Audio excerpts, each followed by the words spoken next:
भाइयों और बहनों, मैं आज कोई भाषण नहीं देने जा रही हूँ। मैं आपसे मिलने और कुछ हार्दिक बातें करने के लिए यहाँ आई हूँ। पिछले कुछ वर्ष और महीने कठिनाइयों और मुसीबतों से भरपूर रहे हैं। इस प्रकार से हम सभी कठोर परीक्षाओं से होकर गुजरे हैं।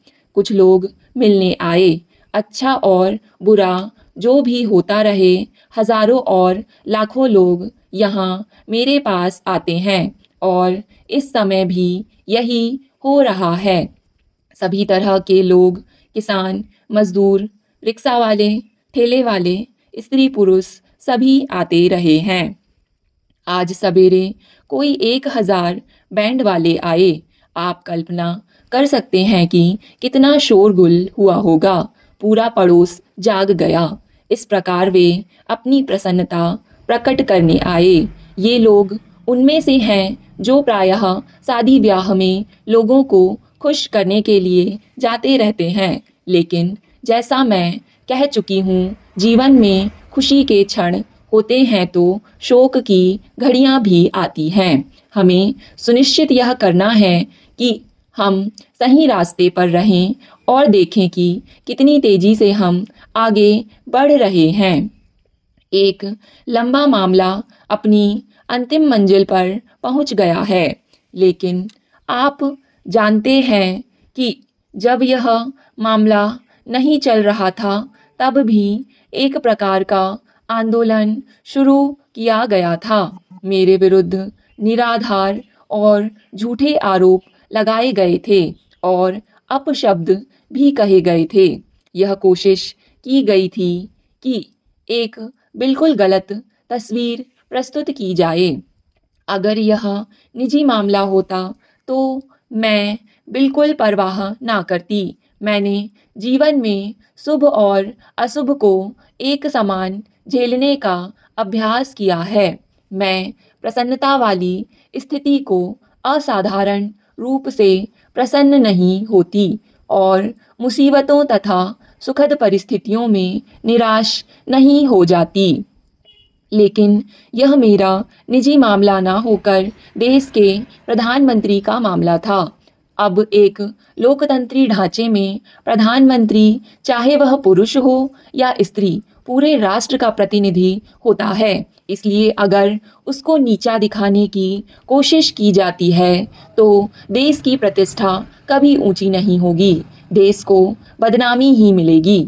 मैं समझती हूँ कि देश के बाहर बहुत से ऐसे लोग हैं जो हमारे हितैषी नहीं हैं और जो यह नहीं देख सकते कि भारत सशक्त बने, अपनी एकता को सुरक्षित रखे तथा आर्थिक कार्यक्रमों को आगे बढ़ाए।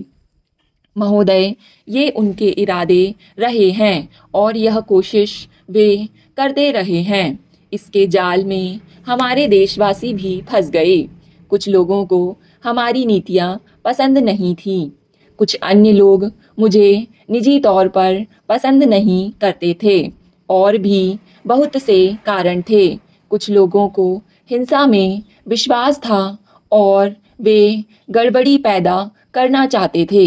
कुछ शायद इसके विरुद्ध थे, लेकिन कुल मिलाकर ऐसा वातावरण तैयार किया गया कि अनुशासनहीनता फैल गई।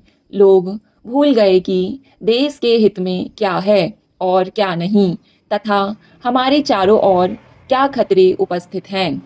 प्रत्येक व्यक्ति और ग्रुप और समुदाय की कोशिश यह रही कि वह अपने लिए जितना कुछ दबोच सके दबोच ले।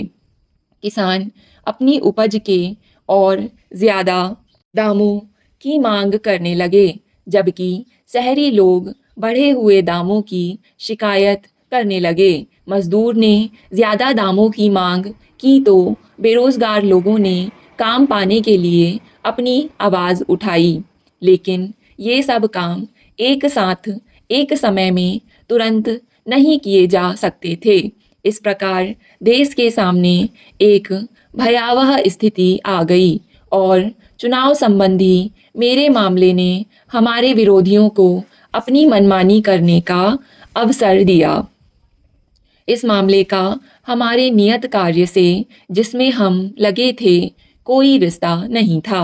अब हमने एक कदम उठाया है, लेकिन विपक्ष को जो पहले ही से आंदोलन कर रहा था, आरोप लगा रहा था और हमें हटाने की कोशिश कर रहा था, अपनी आवाज़ को चीख चिल्लाहट की सीमा तक उठाने का एक अवसर मिल गया।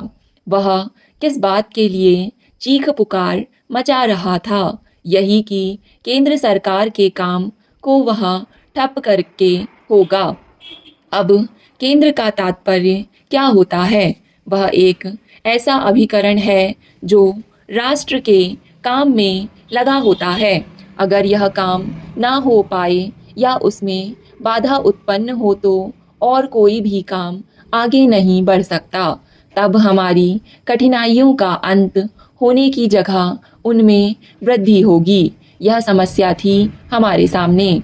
कुछ लोगों का कहना है कि हमने स्थिति को बढ़ा चढ़ाकर प्रस्तुत किया। कुछ बाहरी लोगों ने भी जो हमसे मिलने आए कुछ पूछा कि क्या हम जनता के लिए खतरे की बात को बढ़ा चढ़ाकर नहीं कर रहे।